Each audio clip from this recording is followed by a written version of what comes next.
So, hi everyone, I am Johan Linko and today I'll be discussing forces in 1 and 2 dimensions. I'm mainly focusing on addition and resolution of force vectors. So, for the first slide is force vectors. Pero first, what is force? Force is basically a push or pull that can affect the motion of an object. So, basically, force is something na maka-push or pull sa isa ka butang. For example, when I push a chair, I'm applying force to it. Force is called Force is called a vector quantity because it has two important things, which is ang magnitude ug ang direction.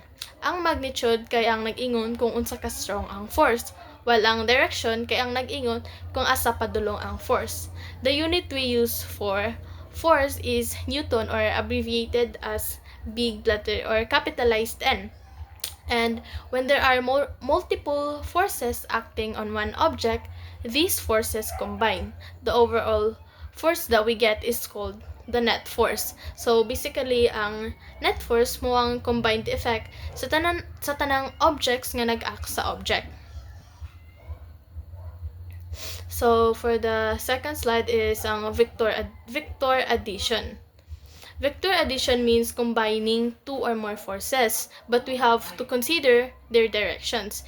Dili ilang numbers atong i-add. Mag-focus jud ta una sa direction sa isa ka force. So, first example is forces in the same direction. If two forces act in the same direction, their magnitudes are simply added.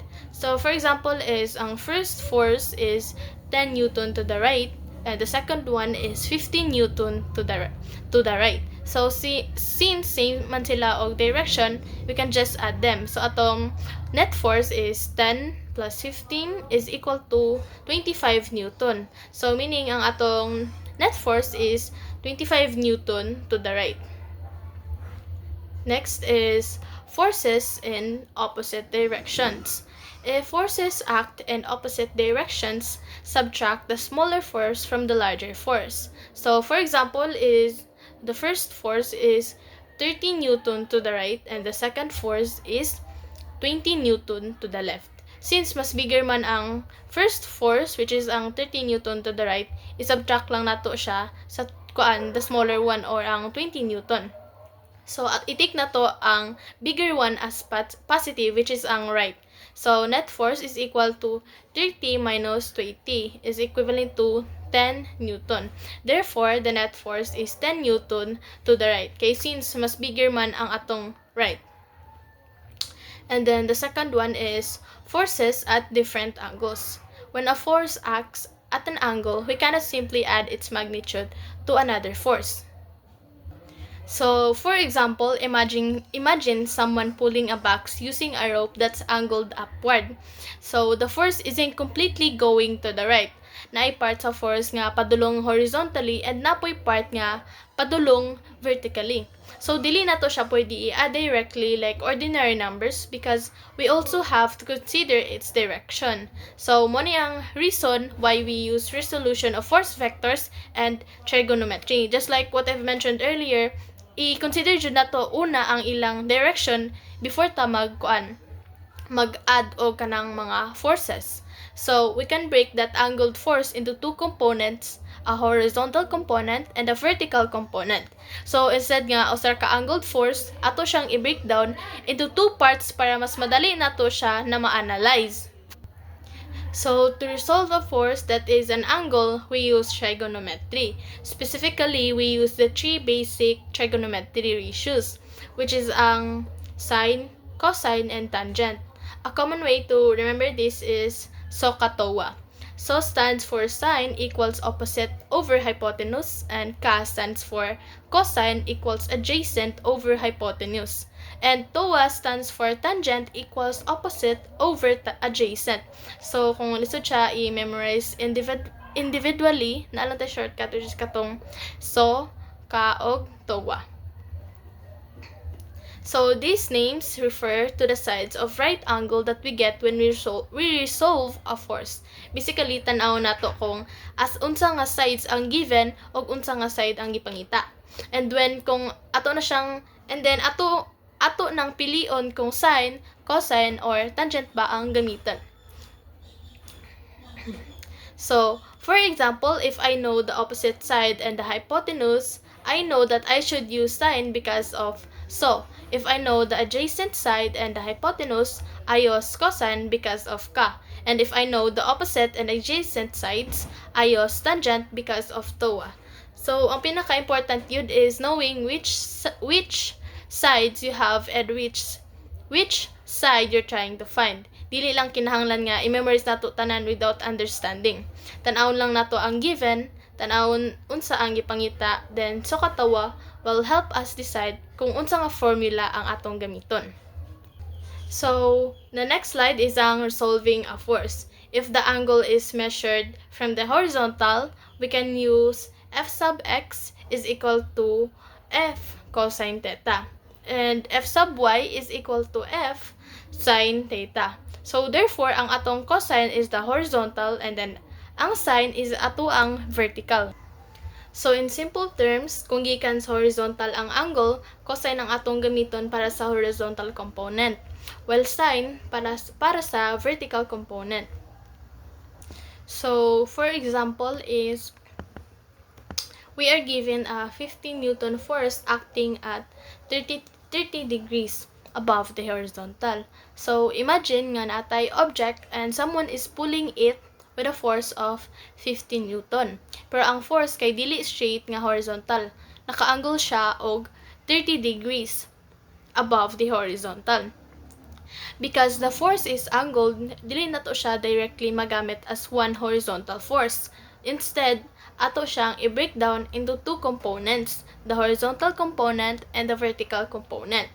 First is, let's find the horizontal component, which we call the f sub x. So, since the 30 degree angle is measured from the horizontal component is the adjacent side of our right triangle. The original 15 Newton force is the hypotenuse. So, from SOHCAHTOA, we know that ka is cosine equals adjacent over hypotenuse. So, we use cosine f sub x is equal to f cosine theta. Then we substitute the given values. F sub x, so ang atong force is 50 Newton. Ang i-substitute nato siya, so 50 cosine, and then ang atong theta or ang angle is 30 degrees. So, f sub x is equal to 50 cosine 30 degrees. And then, we can calculate that. Ang equivalent niya is 43.3 Newton. So, ang horizontal part sa ato nga 50 Newton is 43.3 Newton. Next, we find the vertical component, which we call f sub y. The vertical component is the opposite side of the triangle. Since so tells us that sine is opposite over hypotenuse, we use sine. So, f sub y is equal to f sine theta. Just like gibot nato, pares tong gibot ganina, i-substitute nato ang mga values, f sub y, and then ang force nga 50 Newton, and then ang theta, which is ang angle nga 30 degrees. And that gives us f sub y is equal to 25 Newton. So, ang vertical part sa force is 25 Newton. Therefore, our original 50 Newton angled force can be resolved into two components, 43.3 horizontally and 25 Newton vertically. So, basically, wala nato gi-change ang force. Gi-breakdown lang nato siya into two directions para mas madali nato siya og-analyze. The 43.3 represents how much the force acts horizontally, while the 25 Newton represents how much it acts vertically. And remember, cosine is for the horizontal component, and sine for the vertical component when the angle is measured from the horizontal. And for the next slide is using tangent to find the angle. If the horizontal and vertical components are known, tangent can be used to find the angle. So, tangent theta is equal to f sub y over f sub x. So, therefore, ma-derive siya into theta is equal to tangent inverse times f sub y over f sub x. So, for example, ang atong f sub x or ang atong horizontal force is 40 Newton and then atong f sub y or vertical force is 13 Newton. Substitute lang nato and then, i-use lang natong formula nga theta is equal to tangent inverse and then substitute lang nato which is ang f sub y over f sub x. So, 30 over 40 and then it's just equivalent to 36.9 degrees. So, therefore, nakita nato ang atong angle nga ipangita which is ang 36.9 degrees. And then, the next slide is ang adding components. After resolving the forces, add the components separately. So, after na to resolve ang mga forces into their horizontal and vertical components, the next step is to add the components separately. But why separately? Because horizontal forces affects the object's motion left or right, while vertical forces affect its motion up or down. So, dili na to sila i-mix together.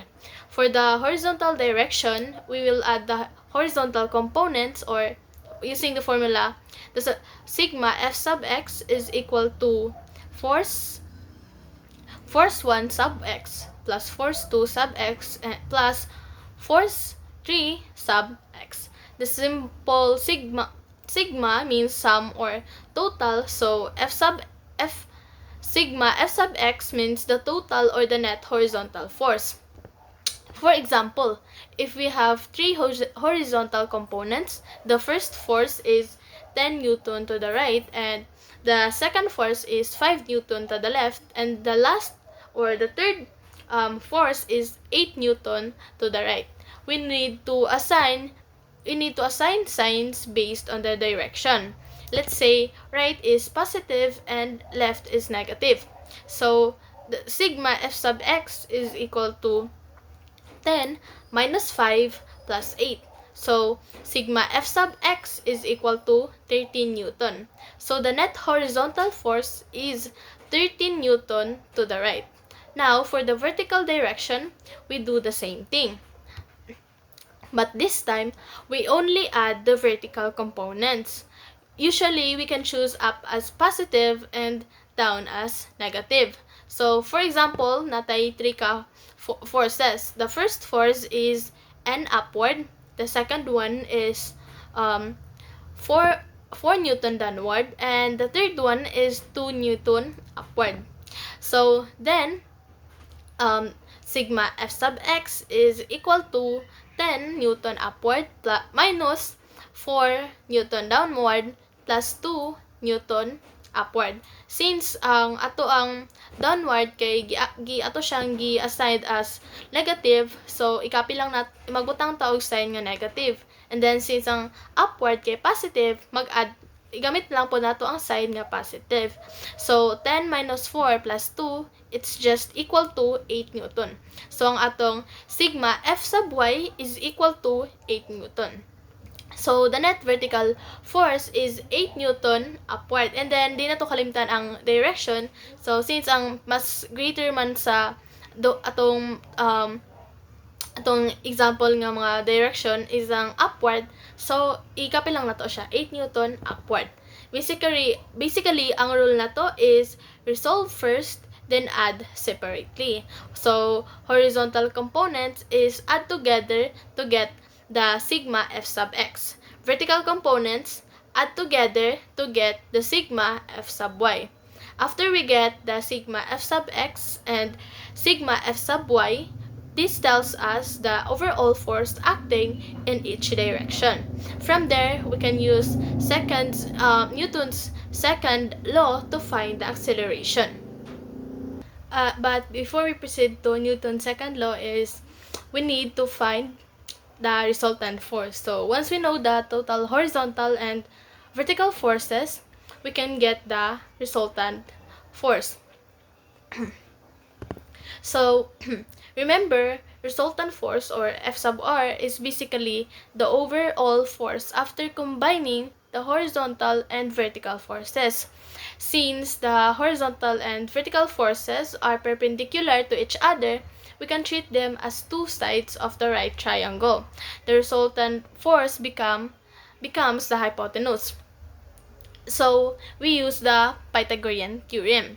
So, F sub r or resultant force is equal to, di ba, ang Pythagorean theorem is C C C squared is equal to A squared plus B squared. So, ang atong C is i-switch lang nato siya into resultant force or F sub r is equal to the square root of A as our sigma F sub x squared plus B as our sigma F sub y squared. So, basically, ato lang siyang i-square ang horizontal and vertical forces, i-add sila, then kuhaon ang square root.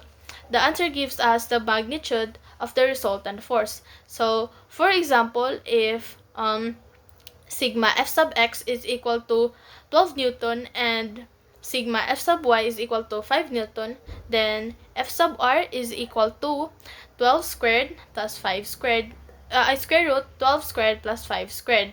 So F sub r is equal to square root of 12 squared is equal to 144 plus 5 squared is equal to 25. So, first is, i-add na to ang 144 plus 25, it's just 169, and then the square root of 169 is 13 Newton. So, ang atong resultant force or F sub r is equal to 13 Newton. But we're not finished yet. We also need to know which direction the resultant force is pointing. To find the direction, we use the inverse tangent, or theta is equal to tangent inverse times sigma F sub y over sigma F sub x. But why tangent? Because from SOHCAHTOA, TOA is equal to tangent is equal to opposite over adjacent. In our force triangle, the vertical force is the opposite side, while the horizontal force is the adjacent side. So tangent inverse is equal to sigma F sub y over sigma F sub x. Then we use tangent inverse or inverse tangent to get the angle. Using the example, ang atong F sub y is 5 Newton and then atong F sub x is 12 Newton. So, theta is equal to tangent inverse 5, inverse tangent. So, theta is equal to inverse tangent times 5 over 12. So, it's just equal to 22.6. So, therefore, our final answer would be resultant force is equal to 13 Newton at 22.6 degrees above the horizontal. And now, let's proceed to Newton's second law. So, Newton's second law states that net force is equal to mass times acceleration. For forces in 2 dimensions, we can apply it separately. Sa horizontal is sigma F sub x is equal to mass times acceleration, vertical acceleration, and horizontal acceleration. And for vertical is sigma F sub y is equal to mass times vertical acceleration. This means that the net force in each direction determines the acceleration in that direction. So here is the simple example of net force is equal to mass times acceleration. So a 5 kg box experiences 20 Newton right, 8 Newton left, 10 Newton up, and lastly 10 Newton down. So need na to og component sa horizontal and vertical kay since there are two each one. So sigma F sub x is equal to 20 minus 8. If tagwonder mo asa man gikan ang kanang 20, which is siya naman ang atong siya ang 20 is siya ang atong first nga horizontal, first horizontal. So 20 Newton minus 8, which is atong left, or mo ni sila ang atong 2 ka horizontal nga component. So first is 20 right, 20 Newton right minus 8 Newton left. So if nag-counter mo nganong right man ang positive, kay siya man ang much greater, and dili man pwede nga negative ang ato ang net force. So 20 minus 8, it's just equivalent to 12 Newton. And then para makuha na tong acceleration is ang gamit lang na to formula nga a sub x, dayon ang atong sigma or sum of horizontal force over mass. So a sub x is equal to 12 over 5. It's just equivalent to 2.4 meter per second squared. And then sa vertical, same lang gihapon.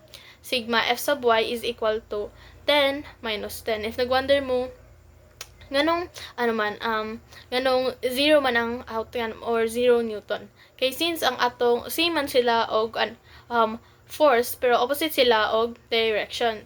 So 10 Newton up and then 10 Newton down. I-minus lang nato ang 10 nga i-minus lang to ang 10 nga down sa 10 nga up. So it's just 0. And then ang atong acceleration kay obviously 0 kay ang atong force man pod kay 0. So therefore the box accelerates at 2.4 meter per second squared to the right.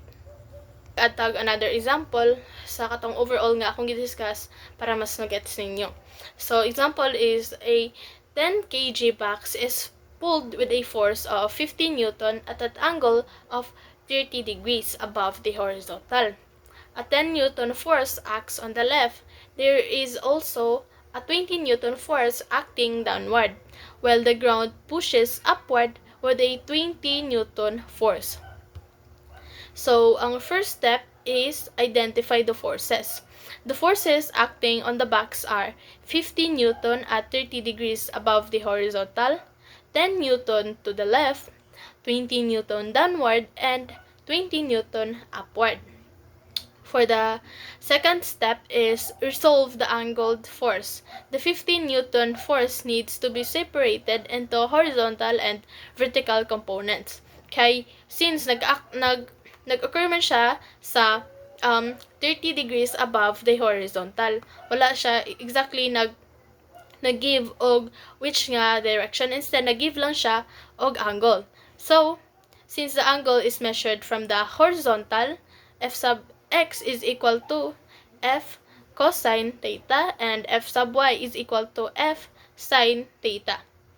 So, using cosine for the horizontal component, since horizontal man, just like what I've mentioned earlier, nga ang horizontal kay kuan siya cosine. So f sub x is equal to 50 cosine 30 degrees angled.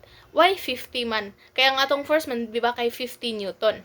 And then cosine 30 degrees angled, 30 degrees angle, kaya ang atong theta is just equivalent sa atong angle, which is katong 30. So if ito nang i-calculate, ang equivalent na niya is 43.3 Newton. And then, sa vertical is gamito na to ang sine. So, f sub y is equal to 50 sine, dayon 30 degrees, 30 degrees.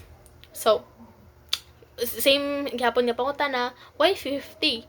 Kay mo man siya ang ato ang force, and then ang angle lang din, ang theta na to is ang atong angle lang nga 30 degrees. So, i-calculate na to na, ang iyang equivalent is 25 Newton.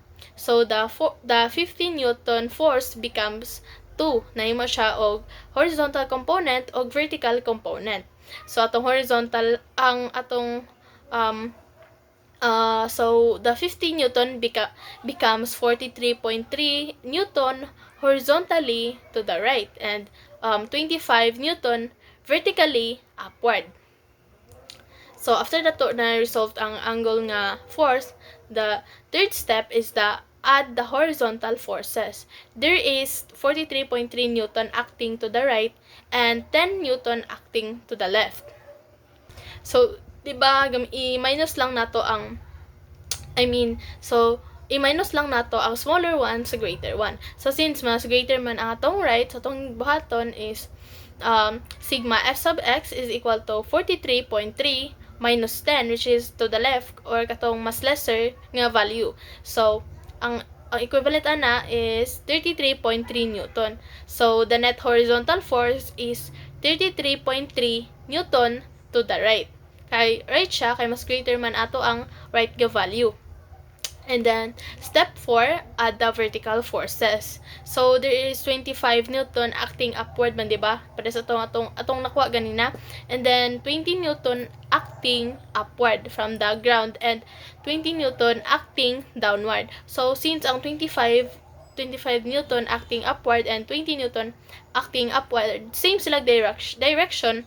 So, i-add na nato silang duha. So, 25 plus 20 and then minus 20. If nag-wonder mo, why minus 20? Kaya yung isa man ito ka-force, kay nag-act siya downward. Nya, mas greater man ang kaning duha ka forces, compare ani niya, sa katong greater mo dito itong himuon as positive. So, 25 plus 20 minus 20, it's just equivalent to 25 Newton. So, the net vertical force is 25 Newton upward. And then, step 5, find the resultant force. Now, di ba, na naman tayo duha ka force or itong overall force nato nga gipang combined earlier. So, ang atong sigma F sub x kay, di ba, equivalent 33.3 Newton. And then, atong sigma F sub y is equivalent to 25 Newton. So, gamito nato ang Pythagorean theorem or ang katong c squared plus a squared plus c squared is equal to a squared plus b squared. And then c squared is ibaylo lang nato sa resultant force or F sub r is equal to square root of sigma F sub x squared plus sigma F sub y squared. So, ato lang i-substitute since ang atong sigma F sub x kay 33 Newton. So, ibaylo nato siya. And then, ato ang sigma F sub y kay 25 Newton. And then, square root nato ang 33 o ang 25. And, i-square nato ang 33.3 o ang 25 and then square root din nato sila. So, if i-calculate nato, it's just approximately equivalent to 43.6 Newton. Therefore, the resultant force is approximately 41.6 Newton. And then, for step 6, find the direction. Di ba ang atong gamitan nga formula, ani is ang tangent. So, theta is equal to inverse tangent over times 25 over 33.3. Kaya atong f sub y man kay atong sigma f sub y kay 25 and then atong sigma f sub x kay 33.3. So ang atong theta or direction kay 36.9 degrees. Therefore, the resultant force is approximately at 41.6 Newton at 36.9 above the horizontal. And then, step 7 is apply Newton's second law or para. So, the box has a mass of 10 kg. Newton's second law is net force is equal to mass times acceleration.